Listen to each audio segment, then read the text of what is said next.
Fala pessoal, tudo bem? Voltemos então à correção do nosso querido Jalha Quiz, começando agora pelas questões médias. Vamos nessa? A número 6, que é sobre neurologia, fala sobre o conhecimento das síndromes parkinsonianas. E ele quer que você marque a incorreta, ou seja, que está errada. Ou seja, da A a E vão ter 4 afirmativas corretas e apenas uma errada, que é exatamente o gabarito. Vamos dar uma lida. A. Doença de Parkinson faz parte das síndromes extrapiramidais e é caracterizada pela tétrade, tremor, rigidez, bradicinesia e prejuízo dos reflexos posturais. B. São possíveis fatores de proteção para Parkinson: vitamina E, cigarro e café. C. Atrofia de múltiplos sistemas, AMS, e paralisia supranuclear progressiva, PSP, são patologias presentes nesse grupo. Que grupo? Das síndromes parkinsonianas. Beleza. Letra D. Clorpromazina e haloperidol podem gerar o famoso parkinsonismo induzido por drogas. E para finalizar, com a letra E, distúrbios de sono, olfato e gastrointestinal não fazem parte do quadro clínico de doença de Parkinson. Então, quando a gente analisa uma por uma, começando pela letra A gente vê, pessoal, que qual é a tríade da doença de Parkinson? É exatamente essa. O paciente vai ter tremor, rigidez, prejuízo dos reflexos posturais e, obrigatoriamente, bradicinesia. Perfeito. Como é que é o tremor desse cara? Geralmente é um tremor principalmente de repouso, assimétrico, então costuma ser pior de um lado do que de outro, de 3 a 7 Hz, e pega principalmente algumas extremidades. É clássico a gente ver na mão, aquele tremor em contar de moedas, em pill rolling. É um tremor que é muito clássico dessa patologia. E é lógico, não é o que difere necessariamente de todos os seus diagnósticos diferenciais, mas todas essas suas características apontam mais para a doença de Parkinson. Beleza. E a gente vê também que esse cara pode ter rigidez. O que é isso? É aquela hipertonia plástica ou espástica. Pensa, o paciente com AVC, ele tem uma espasticidade, ele tem aquela posição clássica de Wernicke-Mann, aquela flexão dos membros superiores, né? Então, esse paciente, pessoal, com doença de Parkinson, ele tem uma hipertonia diferente. Ele não tem aquela hipertonia espástica, com o fenômeno do canivete, que é presente lá no AVC, na síndrome piramidal, não. Esse cara aqui tem uma hipertonia diferenciada, uma hipertonia plástica, uma hipertonia plástica que a gente chama de rigidez. Então esse cara ele vai estar rígido, ele vai estar hipertônico. E é curioso que quando você mexe o braço duro dele, quando você deixa numa determinada posição, ele geralmente fica. Então por isso que a gente chama que às vezes parece com um cano de chumbo. Porque pega lá um cano de metal e dobra. Quando você dobra e deixa ele lá, ele não volta como se fosse um canivete, ele fica parado lá. Então isso é clássico da doença de Parkinson. Inclusive, quando a gente faz essa movimentação para checar se tem ou não uma rigidez, a gente pode encontrar o fenômeno da roda denteada. Parece ter uma engrenagem aqui e o paciente vai, segmentando, fragmentando esse movimento. Beleza? Então, tremor e rigidez clássicos. Bradicinesia, gente, é obrigatório. Tem que ter bradicinesia clinicamente para você fechar o diagnóstico de doença de Parkinson. Então aquele paciente vai ter um alentecimento dos movimentos. Quando você pede para ele fazer movimentos repetitivos, ele vai perdendo a amplitude também ao longo do tempo. Então são movimentos lentificados. O paciente anda devagar, passos curtos, dificuldade para virar. Então tudo isso vai ser marcado no paciente com Parkinson. E pode ter também, não é comum no iniciozinho da doença, mas ele pode ter, ao longo da doença, uma instabilidade postural. Você empurra ele para trás, ele dá uns passos para trás, ele fica desequilibrado, ele pode cair, pode inclusive ser uma causa de morte nesses pacientes. Eles podem cair, bater a cabeça no vaso do banheiro. Então, tudo isso é importante, a gente está sempre com esse doente na mão, avaliando essas características clínicas. Então, instabilidade, prejuízo dos reflexos posturais podem estar presentes também na doença um pouquinho mais avançada. Beleza? Letra B. Gente, letra B não tem muito o que discutir. Realmente, quando a gente vai dar uma lida lá nos fatores de proteção para a doença de Parkinson, a gente vê que os estudos apontam que possivelmente a vitamina E, o cigarro e o café protegem para Parkinson. Ah, Lucas, entendi. Então vamos recomendar para os doentes com Parkinson fumarem cigarro, para eles evitarem progressão da doença, ou até mesmo se tiver uma história familiar forte, evitar ter a doença. Gente, é claro que você jamais faria isso, porque você pode proteger para uma patologia, mas você ganha de brinde 1 milhão de outras. Então é lógico Isso aqui não entra com nunca uma indicação terapêutica ou profilática, mas sim como um dado aí que a gente vê na literatura que realmente aqueles doentes que fumam têm certa proteção para algumas patologias. Então, por exemplo, sarcoidose, doença de Parkinson, retocolite ulcerativa, alguns falam de doenças neoplásicas do endométrio. Então, tudo isso pode ser protegido por cigarro. Mas a lista que o cigarro é fator de risco e não de proteção é quilométrica. Beleza. AMS e PSP são patologias presentes nesse grupo. Gente, claro que sim. A AMS e a PSP fazem parte dessas síndromes parkinsonianas. Lembra, síndrome parkinsoniana é um grande grupo. Doença de Parkinson faz parte desse grande grupo, que inclusive é o marco, é a principal delas, é que você mais vai precisar estudar. Você, como aluno, não precisa saber detalhes da AMS, não precisa saber detalhes da PSP, mas é bom você saber algumas leves diferenças, porque se entra como diferencial, você tem que saber diferenciar. Então, olha comigo, pessoal. Atrofia de múltiplos sistemas. Então, esse cara ele não vai ter só umas características parecidinhas com Parkinson. Ele vai ter também lesão de outros órgãos ali, de outras estruturas, inclusive encefálicas, né? O cerebelo, marcadamente. Então, ele vai ter sintomatologias oriundas disso. Então, uma síndrome cerebelar pode estar presente na MS, você não espera no Parkinson. Uma síndrome piramidal pode estar presente na AMS, você não espera no Parkinson, tá? Então tem várias características que podem estar marcantes na AMS que não vão ocorrer na doença de Parkinson, e se isso aparecer, acende a luz e fala, opa, isso não deve ser Parkinson, não. Beleza.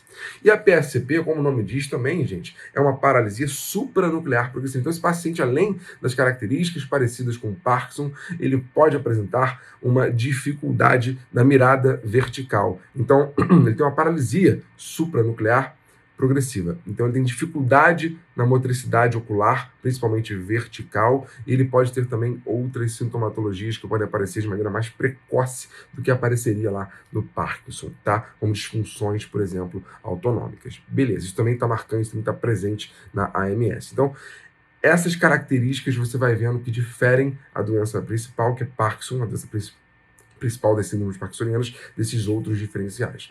Diferenciais esses, inclusive, que contemplam não só doenças, não só patologias, como também sintomatologias e sinais oriundos de uso de droga. Então, esse paciente que usou alguns determinados remédios, eles podem ter uma síndrome parkinsoniana por conta disso, que é o famoso parkinsonismo induzido por droga. Inclusive, não é raro assim, não. Muito mais comum que a AMS, muito mais comum que PSP. Então, aquele cara que toma um remédio para determinado tratamento de patologia e acaba tendo como efeito colateral uma síndrome parkinsoniana. Então, a clorpromazina, o haloperidol, esses neurolépticos podem fazer isso com esse paciente. Ah, Lucas, é só o neuroléptico que faz isso? Não, mas isso é bem clássico.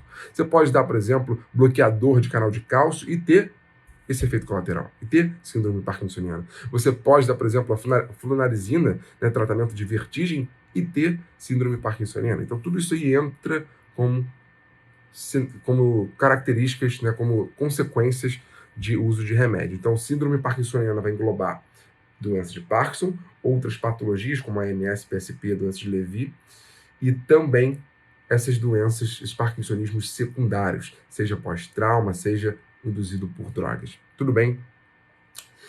Então, gente, a letra A, B, C e D já estão corretas. A gente percebe que o gabarito só pode ser a letra E. E é tranquilo você marcar a letra E, porque se você já estudou a doença de Parkinson, você sabe muito bem que quando a gente vê a clínica desse doente, ela é dividida em manifestações motoras, tremor, rigidez, bradicinesia, e também não motoras. Tá lá, distúrbio de olfato, distúrbio do sono REM, distúrbio gastrointestinal. Então, é curioso, às vezes os pacientes podem manifestar constipação, por exemplo, 15, 20 anos antes de começar o tremor, por exemplo. Então, meio que entra como um preditor aí, né? Esses pacientes podem ter essas sintomatologias antes de fato abrir o quadro. Então, são sintomas não motores que podem aparecer junto com a doença, mas também preceder a manifestação típica motora. Então, é claro que sim, isso é até bem comum. O paciente pode ter distúrbio de sono, distúrbio de olfato, distúrbio gastrointestinal. Isso faz parte do quadro clínico de Parkinson. Por isso, a letra E está incorreta, sendo a única opção viável para um gabarito. A questão 7 já fala de um paciente masculino de 27 anos e que ele apresenta no hospital com disartria, ataxia de marcha e anemia hemolítica com cúmulos negativo. Além disso, ele tem ascite, um aumento do volume abdominal, uma retenção de líquido, dando aquela característica, né, de abdômen, às vezes globoso, dependendo da quantidade que tiver. A olho nu e confirmado com a lâmpada de fenda, vemos o achado ao lado. Então ele quer saber qual é o diagnóstico quando você bate o olho nessa imagem, ou até mesmo quando você olha essa imagem com o suporte desse quadro clínico e idade, quando você olha ali do lado. Então, gente, isso é muito curioso, porque esse achado não é só específico de uma doença, ele é patognomônico. O que é isso, Lucas? Patognomônico é aquele achado que quando você olha, só pode ser aquela doença. Então, se eu digo que X é patognomônico da doença A, nenhuma outra doença, seja B, seja C, seja D, pode manifestar o sintoma X. Somente a doença A. Beleza? Então, esse achado ocular, que eu ainda não sei qual é, ele é patognomônico de uma das doenças que vai aparecer aqui no gabarito. Além disso, a gente vê que é um paciente de 27 anos, que tem disartria, ataxia de marcha, ou seja, sintomas que podem ser cerebelares, e anemia hemolítica com cúmulos negativo com ascite. Opção A, síndrome de Ziv. B, infarto cerebelar no paciente cirrótico. C, vasculite primária. D, doença de Wilson. E E, colangite aguda. Algumas dessas patologias são bem tranquilas da gente excluir. Tudo bem, se você já soubesse que essa alteração é patognomônica de uma determinada estrutura, cara, você nem ia ler a questão, né? Você ia ver, opa, já sei o que é isso, ia marcar, aquela doença ali acabou. Você fazia isso aí em mais ou menos 7 segundos de análise. Agora, Lucas, eu não sabia que isso aí era patognomônico. Então tá, a gente lembra que quando a gente estuda essas doenças, quando a gente vê, por exemplo, síndrome de Ziv, a gente percebe que aquele paciente que vai ter, sim, beleza, ele pode ter uma anemia hemolítica aguda. Está lá no anunciado, então até agora pode ser. A anemia hemolítica aguda é essa que vai se manifestar com alguns sintomas diferentes. Ele vai ter icterícia, beleza? Mas ele vai ter também hiperlipidemia. Cara, não estou vendo nada de lipídio aí na questão, nem exame laboratorial mesmo. E vai ter também, além da anemia hemolítica, além da icterícia, além da hiperlipidemia, ele vai apresentar uma alteração de esteatose hepática alcoólica. E não tem nada falando aí de histórico de álcool. Mas beleza, ele tem mais CIT e ele tem uma anemia hemolítica. Ziv, eu não descartei 100%, apesar de eu não achar que é a melhor hipótese. Vamos ver o próximo? Infarto cerebelar no paciente cirrótico. Gente, isso aí é meio que o migué da questão, né? Pô, infarto cerebelar, beleza, tem lá alguns sintomas oriundos de uma lesão do cerebelo. E o paciente ter cirrose, tudo bem, ele tem ascite. Agora, de onde veio essa anemia hemolítica com cúmulos negativo? Ah, Lucas, a gente tem causas de ascite que geram anemia hemolítica. Tudo bem, eu aceito até agora. Então, essa opção B entraria como uma opção. Mas, pessoal, quando eu olho esse achado aí, não tem nada a ver com infarto cerebelar, muito menos com paciente cirrótico. Então, isso não pode ser a opção B e nem a letra A. Porque esse achado ocular que eu estou te mostrando, inclusive com a seta apontando, é oriundo de um depósito de cobre na membrana de Descemet da córnea.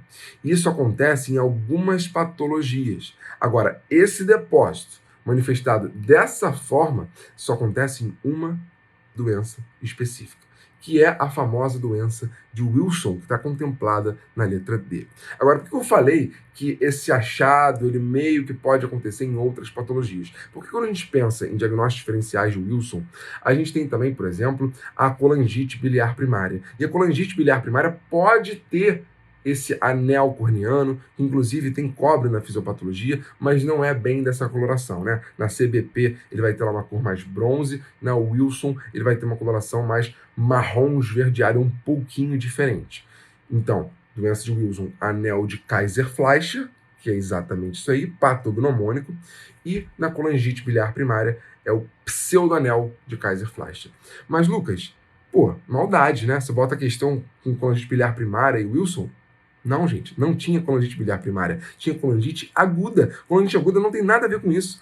Colangite aguda dá aquela tríade, né? A tríade de Charcot. Então, o doente teria febre, não estou vendo nada disso aí, dor abdominal, também não estou vendo nada disso aí, e icterícia, que mesmo tendo ascite, ele também não fala de icterícia. Mesmo tendo anemia hemolítica, ele não fala de icterícia. Então, não tem nada a ver com essa infecção de via biliar. Então a gente já descartou A de ZIV, B de infarto, E de colangite, ficou aí, obviamente, com gabarito de D, de doença de Wilson. Lucas, por que você não falou da vasculite primária? Porque vasculite primária também não tem a ver com esse quadro, não gera anel de Kaiser-Fleischer. E, gente, vasculite primária é aquilo que a gente pode até meio que chutar, às vezes, numa sessão clínica, porque é um grande mimetizador, né? Pode dar várias coisas diferentes. Com certeza existem vasculites que podem dar cirrose, com certeza existem vasculites que podem dar anemia.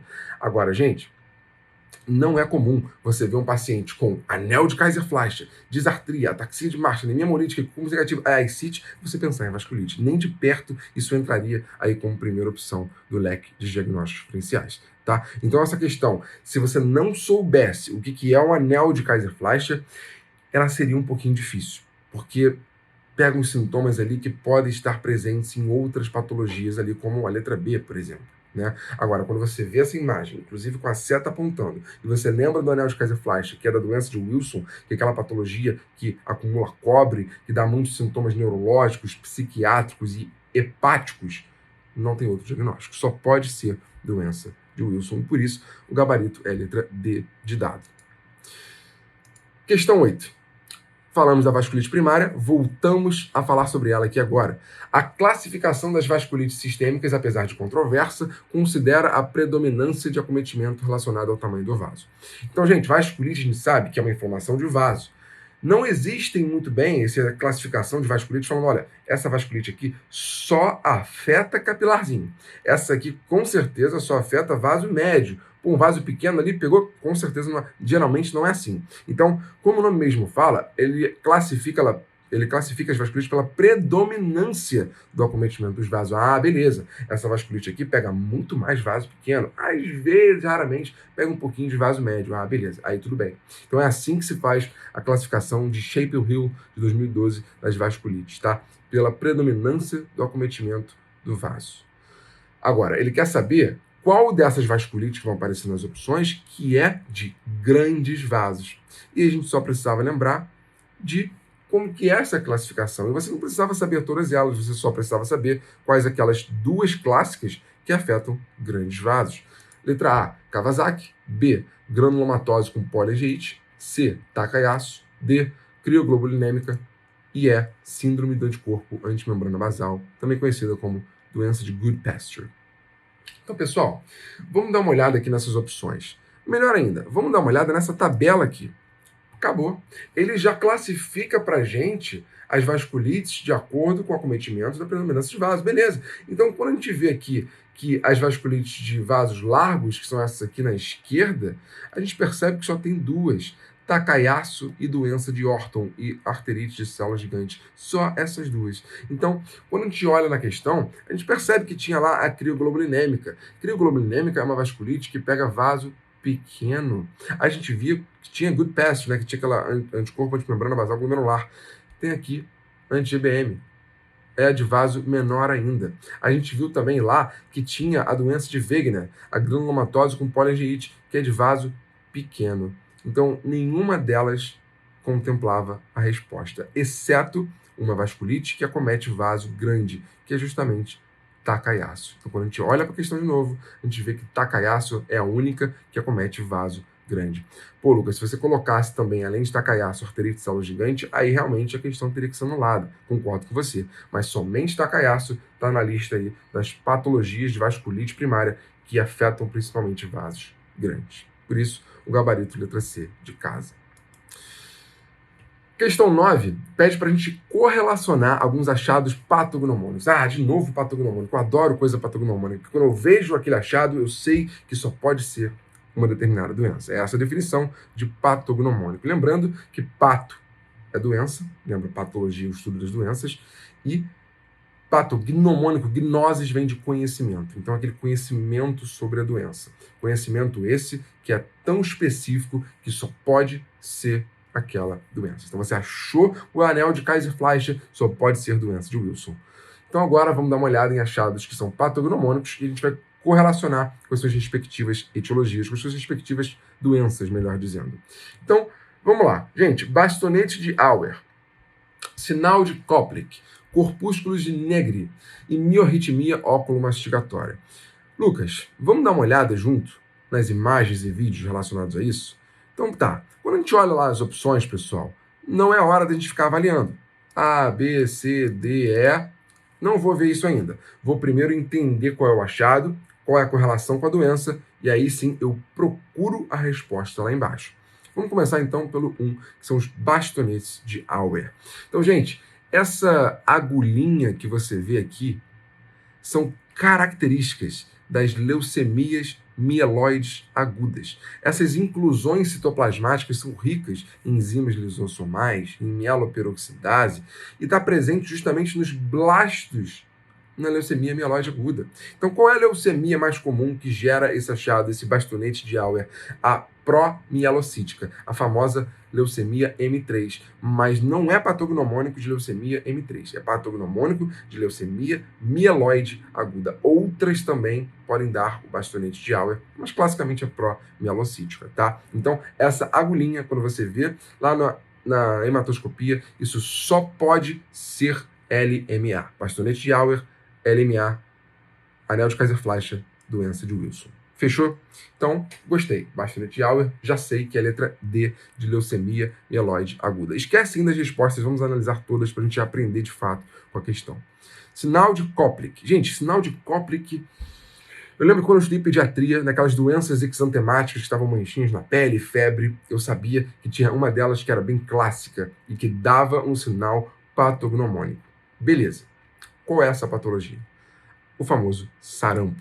Então, as manchas de Koplik, que são esses pontinhos brancos com halo eritematoso ao redor, na região aqui dos molares e pré-molares, isso está presente na doença de sarampo e somente na doença sarampo. Tá? Então, por isso que é um achado patognomônico também. Então, a gente vai ver que o sinal de Koplik está presente no sarampo. E você tem que pedir para o paciente abrir a boca para você examiná-lo. E cuidado, sarampo é uma doença exantemática, ou seja, vai dar manifestação cutânea, mas a mancha de Koplik às vezes vai aparecer poucos dias antes da mancha de pele. Então, poucos dias antes dessa doença exantemática de fato das caras, você já pode ver Koplik. E quando o exantema aparecer, poucos dias depois, Koplik vai ter sumido. Então, sempre que você suspeitar de sarampo, peça para o paciente abrir a boca e examine a região ali perto dos molares dele. Beleza? Se você achar esses pontinhos brancos com halo eritematoso nessa topografia, ainda mais com uma suspeita clínica, cara, não tem outro diagnóstico. Isso é sarampo, de fato. Então, bastonete de Auer, leucemia mieloide aguda. Aprendi lá atrás anel de Kaiser-Fleischer, doença de Wilson. E vi também aqui agora que o sinal de Koplik está presente no sarampo. Outro macetinho de prova, galera. Sarampo cocococô. C-O-C-O-C-O-C-O. Lucas, o que você está falando? Né? Sarampo. C-O-C-O-C-O-C-O. Cocococô. C-O de cough, tosse. Então, o paciente com sarampo costuma tossir. C-O de conjuntivite, em geral com fotofobia. Então, tosse, fotofobia, cough e conjuntivite. Além disso, ele tem o CO de Koplik. Ah, Lucas, mas é com K. Tá, tudo bem, mas o macete é esse pra gente decorar, tá? Então, Koplik, tosse, conjuntivite com fotofobia, e esse paciente também pode apresentar coriza. Então, CO, CO, CO, CO. Beleza. Vamos lá pro próximo, que é o corpúsculo de Negri. Gente, essa inclusão aqui, na verdade, é viral, e ela é uma inclusão eosinofílica viral, e ela está presente de uma patologia que acontece por mordedura de animais. Inclusive, doença essa quase que 100% letal. E a gente está vendo um corte histológico aqui do que? Ah, é uma hematoscopia também, estou vendo lá as células sanguíneas? Não. O que a gente está vendo aqui são as células de Purkinje do cerebelo. Então, esse corpúsculo de Negri fica presente nessa doença, que é 100% letal, causada por mordedura de animal, que afeta o cerebelo na histopatologia, a famosa raiva. Então, a 3 está para B de raiva. Perfeito. É lógico que a 4 só poderia ser relativa à doença de Whipple. Mas vamos dar uma olhada no que é essa miorritmia oculomastigatória. Então, gente, toda vez que o paciente tiver contração de alguns músculos específicos da face, da mastigação, você pode ver um movimento de convergência e divergência do globo ocular. Então dá uma olhada nesse vídeo aqui. Olha lá, ele faz uma leve mastigação e ele fica como se fosse mastigar e ficar vesgo, né? Vamos falar no português claro. Então, ele faz uma mastigação e acaba ficando vesgo. Tentei imitar aqui, foi péssimo, mas o vídeo está ali para ajudar a gente nisso. Perfeito. Então, a miorritmia oculomasticatória, quando você vê isso aí, só pode ser doença de Whipple. Perfeito, gente. Então, a gente sabe que bastonete de Auer, leucemia aguda. Koplik, sarampo. Negri, raiva. Miorritmia, Whipple. Então, bastonete de Auer, leucemia. 1D. Então, vamos procurar 1D? Opa, só pode ser B ou D. Tá. Koplik, sarampo, 2A. Vamos ver? 2A aqui. Perfeito. Só pode ser a letra D de dado. Todo mundo entendeu? Ficou claro? Maravilha. Vamos para a próxima. Última questão, 10.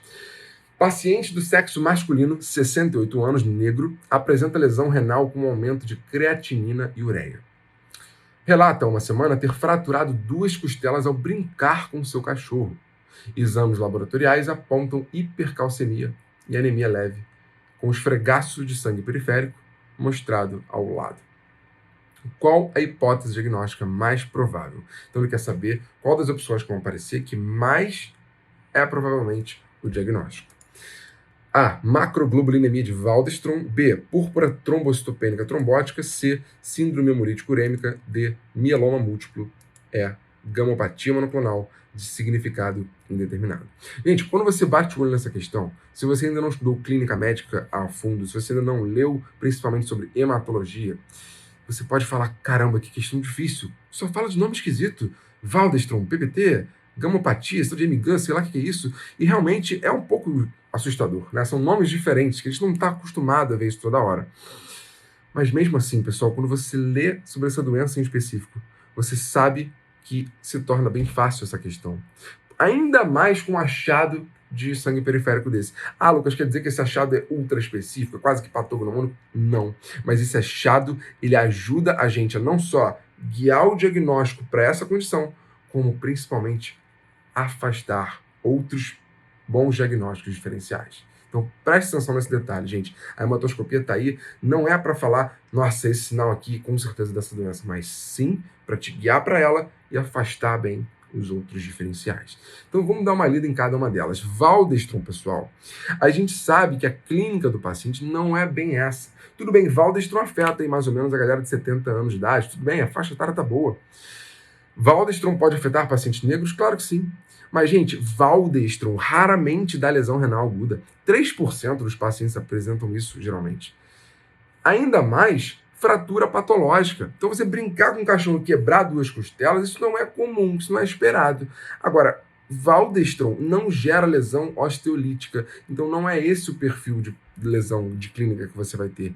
No paciente com a macroglobulinemia de Waldenstrom, ele vai ter o quê? Uma macroglobulinemia, vai ter uma globulina que é bem grande na periferia, então o IgM dele vai estar lá, presente, e ele vai ter esse linfoma linfoplasmocítico, ele vai ter essa invasão de células B no tecido hematopoético. Então ele vai ter sintoma, basicamente, por 2 motivos diferentes. Seja por uma invasão na medula dele, que poderia, por exemplo, ocupar o espaço e impedir a formação de precursores de hemácia, dando anemia, e também pode afetar a periferia com essa macroglobulina, dando inclusive hiperviscosidade. Então esse cara vai ter neuropatia, vertigem, tinido, zumbido, tudo isso pode acontecer nesse doente, cefaleia, coisa que não está aqui na questão.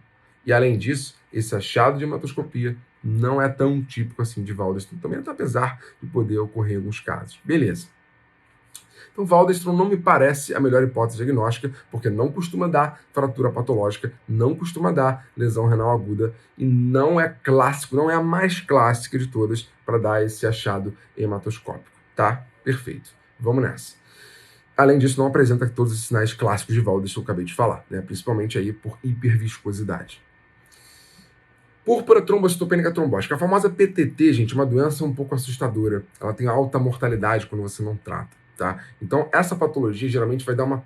Geralmente não, ela pode dar uma pêntade. A gente sabe que na medicina é muito bom quando tem uma tríade, uma pêntade, porque a gente sabe que é isso que vai ser cobrado na sua prova. Mas é claro que essa pêntade, esses 5 achados clássicos, não vão estar presentes na maioria dos pacientes. Assim como a pêntade de Reynolds lá não está presente em 100% dos pacientes que vão ter, né, uma colangite aguda mais disseminada, mais grave, tá? Supurativa, por exemplo. Então, esse paciente aqui, com com PTT, com púrpura trombocitopênica trombótica, ele vai apresentar, por exemplo, febre. Não tem aí na questão. Ele vai apresentar, por exemplo, trombocitopenia com petequias. Não tem aí na questão. Ele vai apresentar, por exemplo, lesão renal aguda. Opa, gostei. Então, já tem. Ele vai apresentar déficits neurológicos. Gente, não tem déficit neurológico aqui. Não tem nada no quadro clínico falando de sinal e sintoma neurológico. E PTT vai dar anemia hemolítica aguda com esquizócito. Aí que está a grande questão. Esse achado de hematoscopia não mostra esquizócito. O que é esquizócito? Como é uma anemia hemolítica microangiopática, é como se a hemácia passasse por determinados trombinhos ali e lesasse, meio que ela rasgasse e ficasse esses fragmentos esquisitos da hemácia na periferia. Então a gente veria, por exemplo, um cunho de uma hemácia, uma cunha, umas hemácias meio quebradas, fragmentadas. Não tem nada disso. As hemácias estão íntegras aí, pessoal. O que está acontecendo nessa hematoscopia não é mostrando plaqueta baixa, não é mostrando esquizócito, mas sim o fenômeno de Rouleau. Então, esse empilhamento das hemácias está uma trepada na outra. Perceba aqui que isso não é normal, pô. Geralmente vai estar uma hemácia aqui, vai estar uma hemácia aqui, outra aqui, e não uma empilhada na outra, como está aqui, como está aqui, como está aqui. Então, não tem um fenômenozinho de Rouleau, não. Tem vários fenômenos de Rouleau aparecendo aí. Então, esse empilhamento de hemácia não é patognomônico, mas, frente a todas essas opções, direciona principalmente para uma delas. Síndrome hemolítica urêmica. Gente, síndrome hemolítica urêmica geralmente é mais comum em crianças. Você vai ver uma criança, inclusive, com histórico de diarreia, com aquela dor abdominal, com febre, com fezes sanguinolentas, coisa que não tem nada a ver com a questão. Beleza, até pode dar uma lesão renal aguda, perfeito, lógico que sim. Mas, gente, não é esse o quadro clínico, não é essa a hematoscopia, não é esse o perfil de idade. Então, nem de perto é um diagnóstico mais provável dentre essas patologias. E aí a gente chega no mieloma múltiplo. Gente, realmente, mieloma múltiplo é exatamente isso. Não é um caso atípico, esquisito, incompletão de mieloma múltiplo. É o caso de livro de mieloma múltiplo. Então, um paciente que vai ter 68 anos, que não só é uma idade boa para essa doença, como é a idade mais comum, o pico, a idade média dessa patologia. Pacientes de fatores de risco, ser negros também tem. Apresentar lesão renal aguda com anticreatinina e ureia, exatamente, isso pode acontecer no mieloma. Fraturas patológicas, clássicos de mieloma, inclusive com dorose, aquelas lesões líticas, fragilizando o osso. Então, o doente, por exemplo, tem relato de caso, meu próprio professor foi fazer PCR numa paciente idosa com mieloma, fraturou quase todas as costelas dela, porque está tudo ali fragmentado, tudo ali lesado por essas lesões líticas. E, é claro, vai ter hipercalcemia, o que inclusive justifica um dos motivos pelo qual existe uma lesão renal no mieloma. Anemia leve, clássico de mieloma. Esfregaço com fenômeno de Rouleau, clássico de mieloma. Então, essa questão está perfeita para apontar para mieloma, apesar de terem outras patologias ali que poderiam, forçando a barra, parecer esse quadro clínico, tá? Então, por isso, o gabarito de fato é a letra D de dado. E, gente, para a gente excluir de fato a letra E, é muito fácil. Quando a gente estuda o espectro do mieloma, a gente vê que tem de fato a doença, mieloma múltiplo, mas tem lá o smoldering mieloma, tem lá o MGUS, que é aquela gamopatia monoclonal de significado indeterminado. Então, gente, eu até poderia aqui ficar falando das alterações laboratoriais, de menos que 3 de proteína monoclonal, de menos que 10% de invasão de linfoplasmocitária, mas nada disso importa no momento, porque nem a questão estava abordando isso. O que importa é você saber que MGUS é de significado indeterminado. Não vai ter clínica nesse doente. Esse paciente não vai ter hepatosplenomegalia, não vai ter anemia, não vai ter sintomas e sinais sistêmicos. Então, se você olhou a questão, ele tem lesão renal aguda, fratura patológica, esquece MGUS. Não pode ser uma doença que não causa clínica nenhuma. Beleza? Então, por isso, de fato, a gente fecha com letra D de dado, o famoso mieloma múltiplo. Oi, pessoal. Eu sou a Dolores Souza, sou curadora e professora de pediatria do Jaleco e hoje a gente vai discutir a segunda etapa das questões de pediatria do nosso terceiro Jalequiz. Vamos lá, então. Questão número 1. Qual das situações abaixo é uma contraindicação absoluta para o aleitamento materno? Então, a gente sabe que o aleitamento materno é super benéfico, tanto para a mãe quanto para o bebê, e a gente sempre vai priorizar o aleitamento materno como forma de alimentar as nossas crianças. Mas a gente também sabe que existem algumas situações em que esse aleitamento não pode acontecer, pela questão mesmo da saúde do recém-nascido. Então, dentre as opções que a nossa questão nos dá, vamos discutir agora essas opções com base na possibilidade ou não de realização do aleitamento materno. Então, a hepatite B. Se a mãe tem hepatite B, não é uma contraindicação absoluta para o aleitamento materno. A gente só precisa lembrar que a gente tem que fazer a vacinação do recém-nascido dentro de 12 horas de vida e também fazer a imunoglobulina para a hepatite B como forma de profilaxia. Mas o aleitamento materno não está contraindicado.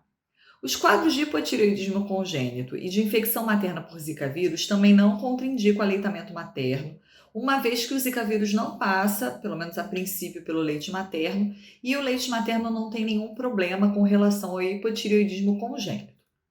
A infecção pelo Covid, né, ou seja, a mãe com Covid-19, também pode manter o aleitamento materno, mas ela precisa ter alguns cuidados para realizar esse aleitamento materno. Então, ela precisa usar máscara, ela tem que tentar ficar o mais distante possível do bebê, exceto, obviamente, no momento do aleitamento, da amamentação, e ela tem sempre que higienizar bastante as mãos antes de tocar no recém-nascido.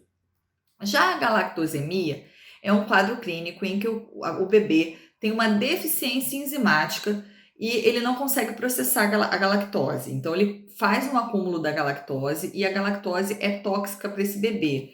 Esse bebê vai ter alterações no sistema nervoso central, ele pode ter catarata e ele vai ter alterações hepáticas e renais. É um quadro bastante grave e precisa ser suspenso, sim, o aleitamento materno, porque a galactose é um derivado da lactose e a lactose está presente tanto no leite materno quanto no leite de vaca.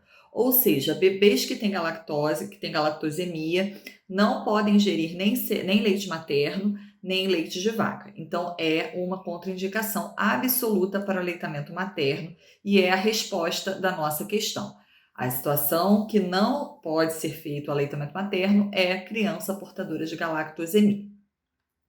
Questão número 2. Assinale qual das alternativas abaixo não é considerada como parte do tratamento de um paciente com dermatite atópica. Então, a dermatite atópica é um quadro imunoinflamatório da pele, em que acontece um ressecamento importante, principalmente das áreas flexoras. Então, aqui na nossa foto, a gente tem uma foto, da região cubital de um paciente. O paciente apresenta um ressecamento importante dessa área, com inúmeras escoriações do ato de coçar, porque o prurido é muito intenso nesses pacientes, e precisa ter um tratamento específico para essa condição. Então, o que a gente pode usar, quais são as orientações de tratamento para esse quadro? Primeiro, o uso de emolientes tópicos, então cremes, hidratantes, potentes, principalmente após o banho. O paciente tem que usar pelo menos 2 vezes ao dia esse tratamento tópico para tentar umidificar melhor essa pele e reduzir esse ressecamento. Outra orientação diz respeito aos banhos. Então, o paciente tem que tomar um banho por dia só, idealmente não tomar vários banhos, porque isso resseca mais a pele, preferencialmente banhos de água mais para fria, porque a água quente também resseca a pele. E também precisa usar produtos adequados para a dermatite atópica, porque os sabonetes habituais também costumam causar um ressecamento maior da pele. A gente também pode utilizar medicações, então a gente pode utilizar antihistamínicos para controlar o prurido e podemos usar também medicações tanto tópicas quanto orais anti-inflamatórias, incluindo os corticoides, Isso vai ter algumas indicações, principalmente quando o paciente está com descompensação do quadro ou com quadros muito graves. Então, a gente pode usar cremes, por exemplo, para diminuir essa reação inflamatória na pele e tratar o nosso paciente. Então, vamos voltar para a nossa questão. Qual das alternativas não é um tratamento para dermatite atópica? Então, letra A, uso de cremes emolientes 2 vezes ou mais ao dia, prioritariamente após o banho. A gente viu que sim, a gente precisa usar cremes emolientes nesse paciente. Preferir banhos usando água fria. Sim, a gente não pode fazer água quente, ou pelo menos fazer uma morna mais para fria. Realizar pelo menos 2 banhos por dia. Não, o paciente preferencialmente tem que tomar apenas um banho por dia para evitar o ressecamento maior dessa pele. Uso de antihistamínicos orais para pacientes com sintomas importantes de prurido. Sim, a gente pode utilizar sim os antihistamínicos porque eles reduzem o prurido e melhoram a qualidade de vida do nosso paciente. E o uso de tratamento anti-inflamatório, incluindo corticoides para pacientes com quadro mais grave. Sim, a gente também pode usar essas opções, então a gente vai ter a letra C como resposta da nossa questão, ok? Questão número 3. João, 18 meses de idade, está em acompanhamento no ambulatório de gastropediatria devido ao quadro de diarreia crônica, anorexia, desnutrição e distensão abdominal. Na investigação, apresentou anticorpos antitransglutaminase tecidual, IgA, aumentados em relação aos valores de referência. Qual das condições abaixo não se relaciona ao provável diagnóstico de João? Então, o João ele tem uma síndrome, de desnutrição associada a uma diarreia crônica e distensão abdominal, que muito provavelmente é uma doença celíaca. Então, o João ele tem uma enteropatia causada pelo glúten. Essa enteropatia é imunomediada e está associada a uma atrofia das vilosidades intestinais, causando o quadro de diarreia crônica e desnutrição. A doença celíaca, então, apresenta algumas manifestações e as mais comuns da parte intestinal em crianças são diarreia crônica, anorexia, distensão abdominal, dor abdominal e crescimento e ganho de peso prejudicados, O João ele tem diarreia crônica, tem anorexia, tem distensão abdominal e tem um déficit de crescimento. Então, é muito sugestivo de doença celíaca. E a doença celíaca, por ser uma doença imunomediada, ela está associada a outras condições que aumentam o risco, sim, do paciente ser portador de doença celíaca. Então, classicamente na literatura, a gente tem a descrição de pacientes com síndrome de Down tendo risco maior de ter doença celíaca, de pacientes com tireoidite autoimune, pacientes com deficiência seletiva de IgA e pacientes com diabetes mellitus insulino dependente. Então, todos esses pacientes precisam ter rastreio específico para a doença celíaca para avaliar essa condição, avaliar a presença dessa condição junto com a outra comorbidade de base.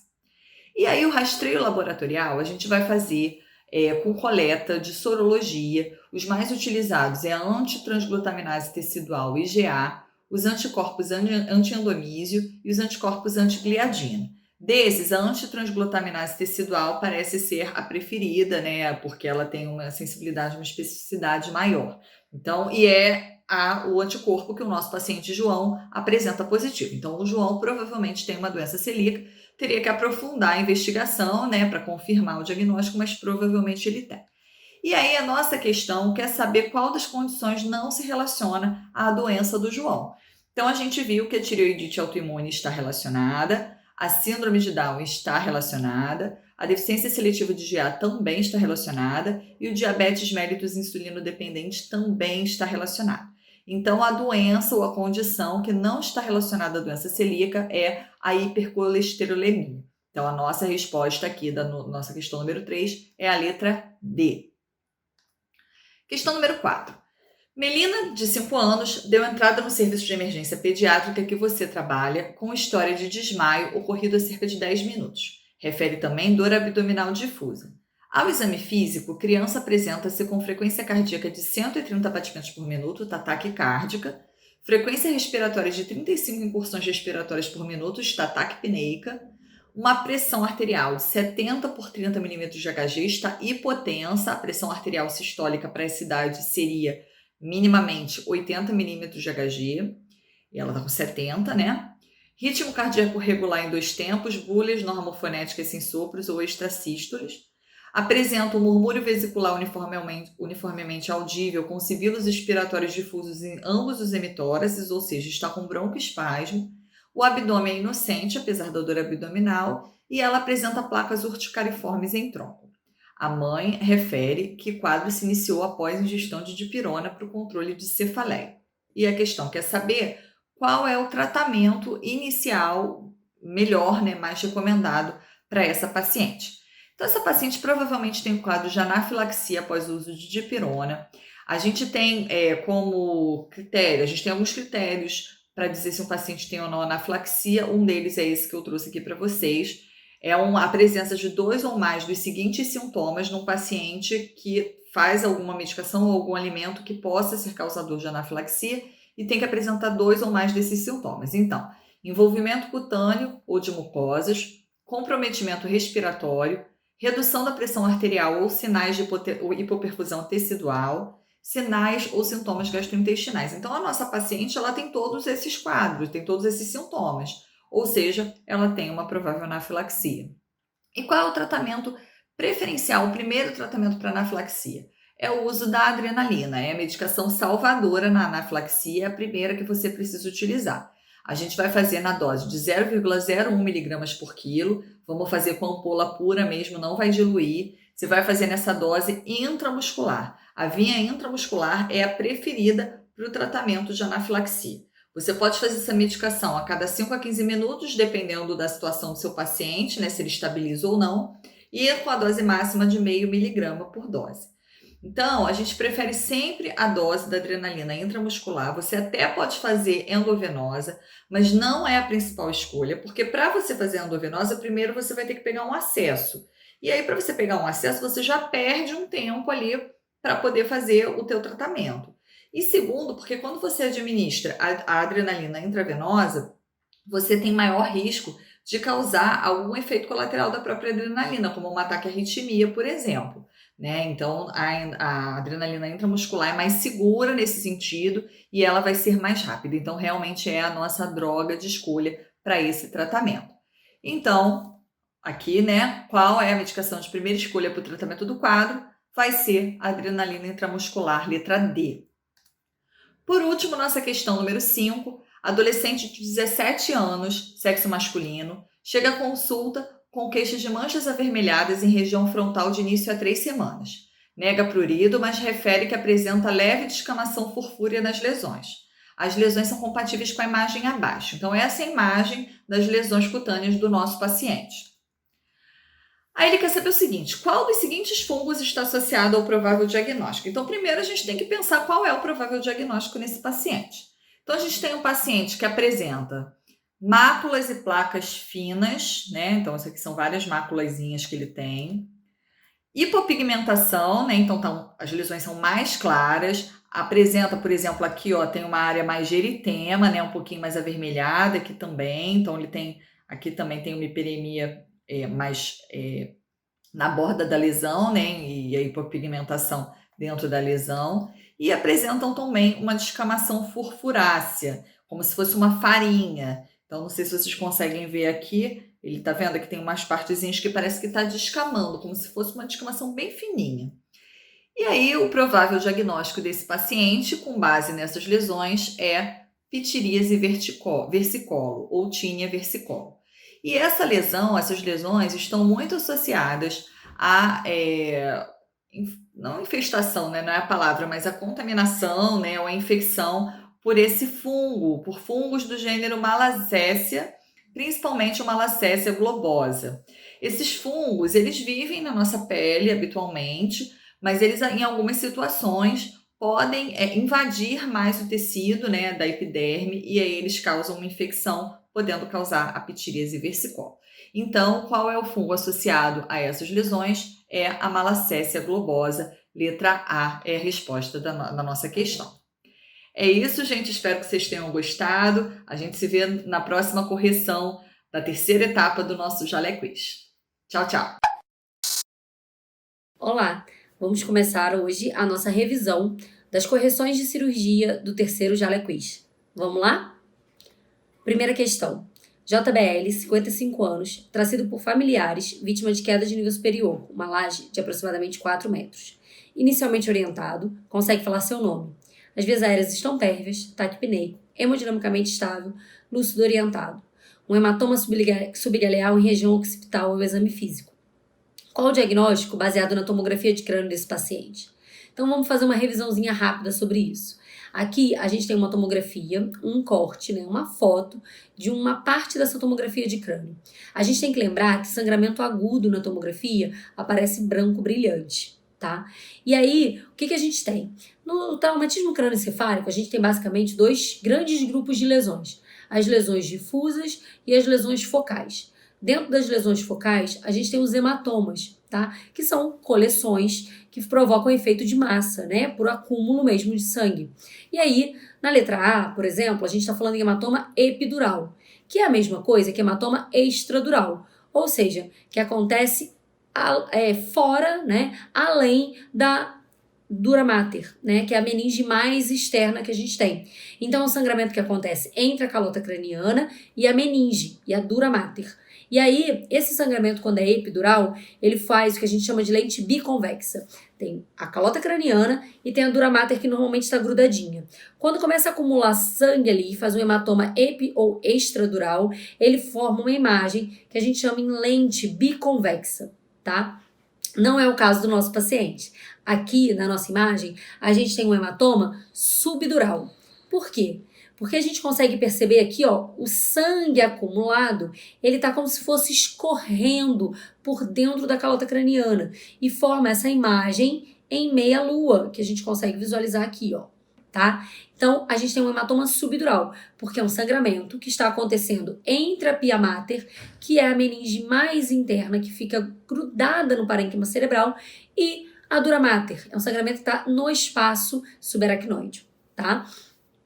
A letra C é um hematoma intraparenquimatoso, que, como o nome mesmo já diz, é um hematoma que acontece dentro do parênquima cerebral.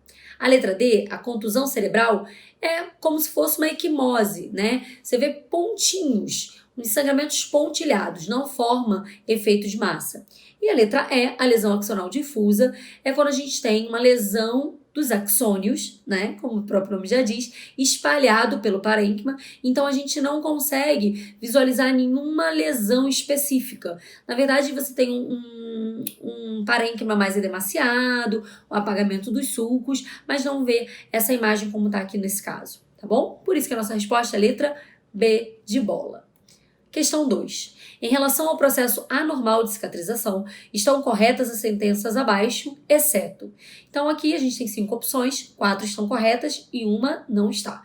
Vamos ler uma por uma para eu poder mostrar para vocês onde que está o erro. Letra A. O queloide ocorre mais frequentemente em pacientes de pele negra, enquanto a frequência de cicatriz hipertrófica não tem relação com a etnia. Está correto. Tanto os pacientes com pele negra quanto os pacientes asiáticos têm maior tendência a fazer esse tipo de lesão, que é o queloide. O queloide ultrapassa os bordos da ferida, enquanto a cicatriz hipertrófica respeita os limites da lesão. Bom, é exatamente isso. Essa também está certinha, tá? Eu vou mostrar para vocês a seguir algumas imagens.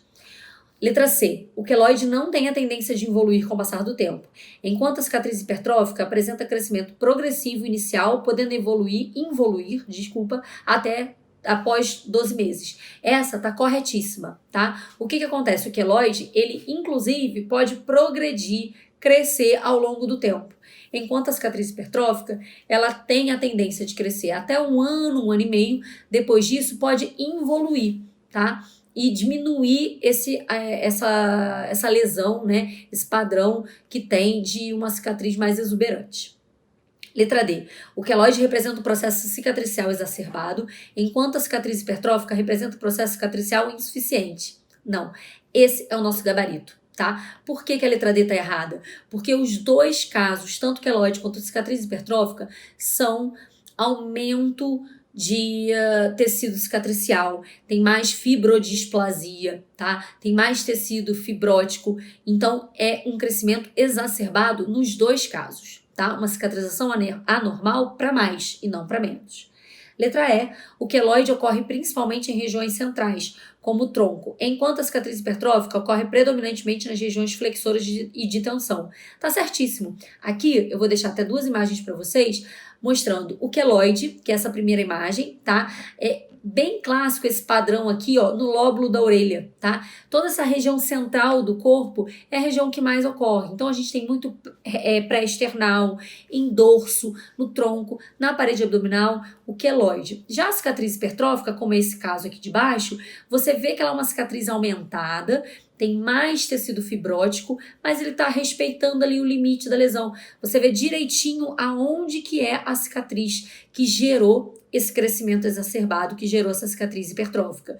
Já o queloide, não. Aqui, né, aqui a gente está vendo, né, um paciente já com a pele mais negra, equivalente, né, com a letra A, que está correta, e aqui foi um furo na orelha, fez um furinho e gerou todo esse processo cicatricial muito exacerbado e além desses limites da lesão inicial. Próxima questão, Questão número 3. Por definição, as hemorragias digestivas baixas são aquelas que ocorrem a partir de qual região anatômica? Isso aqui é uma questão de anatomia utilizada, né, aplicada na cirurgia. Então, qual é a nossa resposta? Letra B. O ângulo de Treitz é o responsável por mostrar pra gente e fazer essa divisão entre hemorragia digestiva alta e hemorragia digestiva baixa. O ângulo de Treitz está aqui mostrado nessa figura como essa área em verde, que é a região da flexura duodeno jejunal, tá? Então é onde o duodeno termina e começa o jejum. Essa região que a gente chama de ângulo de Treitz. Acima dele, qualquer sangramento que ocorra no esôfago, no estômago, no duodeno, tá? Acima do ângulo de Treitz, são sangramentos que a gente chama de hemorragias digestivas altas. Abaixo dele, ou seja, jejuno, íleo, cólon, reto, ânus, qualquer sangramento abaixo do ângulo de Treitz, a gente denomina hemorragia digestiva baixa, que tem implicações tanto no diagnóstico, né, como no tratamento depois pra gente. Então é importante a gente conseguir diferenciar essas hemorragias. Próxima questão, questão número 4. Paciente de 72 anos, sexo masculino, ictérico 3 cruzes em 4, refere perda ponderal de 12 quilos nos últimos 3 meses, fezes claras e urina cor de Coca-Cola. Ao exame, abdômen distendido, flácido indolor com vesícula palpável. A tomografia apresenta uma massa na cabeça do pâncreas. Qual o diagnóstico mais provável? Bom, essa daí a gente pode fazer até por exclusão, tá? Um paciente de idade avançada, sexo masculino, com uma síndrome ictérica, tá? Com icterícia 3 cruzes em 4, fezes claras e urina cor de Coca-Cola. Além desses fatores todos, ele tem uma perda ponderal importante de 12 quilos nos últimos 13 meses. Bom, só por essa parte da anamnese, a gente já consegue suspeitar de neoplasia. O paciente com uma perda ponderal tão grande, né? Uma idade mais avançada, a gente já tem que pensar numa patologia neoplásica. No exame físico, um abdômen indolor, flácido, mas tem uma vesícula palpável. A vesícula que a gente chama de Courvoisier-Terrier. Essa vesícula palpável, o exame físico, ela é sugestiva de uma neoplasia de via biliar ou uma neoplasia periampular, tá? E aí, a gente tem um exame para ajudar. A tomografia mostra uma massa na cabeça do pâncreas. Com isso, a gente já exclui coledocolitíase e síndrome de Mirize, que são doenças benignas relacionadas à vesícula e não tem relação com o pâncreas. E aí, a gente exclui também o adenocarcinoma de vesícula e o colangiocarcinoma. Então, a gente fica com a resposta com o nosso gabarito, letra E, adenocarcinoma de pâncreas. Lembrando, tanto a idade avançada quanto o sexo masculino são fatores de risco para esse câncer, que é o câncer mais comum periampular. Então, a gente sempre tem que acender uma luzinha e pensar nele, tá? Além, é claro, de fazer essa vesícula de Courvoisier-Terrier, essa vesícula palpável, exame físico, uma síndrome ictérica com uma perda ponderal importante. A gente tem tudo amarradinho aí para pensar nesse diagnóstico de adenocarcinoma de pâncreas. Questão 5. Qual o tratamento mais adequado para paciente com pancreatite aguda biliar? Bom, qualquer paciente que tenha uma pancreatite aguda que chega para você no pronto atendimento, você tem que deixar ele em dieta zero, fazer uma analgesia e uma hidratação venosa vigorosa, tá? Então, esse é o tratamento inicial para qualquer pancreatite, seja alcoólica, medicamentosa ou de causa biliar, tá? Então, além desse manejo inicial, a gente tem sempre que programar uma colecistectomia na mesma internação. Se a causa é biliar, ele tem uma patologia da vesícula, ele forma cálculos na vesícula, um cálculo desses escapou para a via biliar e fez essa obstrução ao nível da ampola de Vater, e aí por isso fez essa pancreatite aguda. Então a gente tem que programar na mesma internação a colecistectomia. Não é para dar alta para esse paciente programar de forma eletiva, porque se ele teve a pancreatite, que é uma complicação potencialmente grave, a gente não pode correr o risco dele fazer uma outra crise, ter uma outra patologia dessa, uma outra complicação por causa desse cálculo da vesícula, tá? Então, a gente não pode fazer uma programação eletiva, como tem, por exemplo, na resposta da letra D. Além disso, a antibiótico-terapia não é indicado para pacientes com pancreatite aguda, a não ser que tenha uma necrose de pâncreas com infecção comprovada, tá ok? Então, antibiótico-terapia venosa também a gente exclui dentro dessas respostas aqui. E a dieta oral hipolipídica é o correto a se fazer, sim, em pacientes que têm patologia de via biliar. Porém, na pancreatite, a gente começa com uma dieta oral zero e a gente só vai iniciar uma dieta hipolipídica quando esse paciente já estiver sem dor e com normalização das enzimas pancreáticas, né? Da amilase, da lipase. Então, gabarito letra E, dieta oral zero, analgesia, hidratação venosa e colecistectomia na mesma internação. Então, terminamos aqui a nossa correção de hoje. Boa sorte e até a próxima!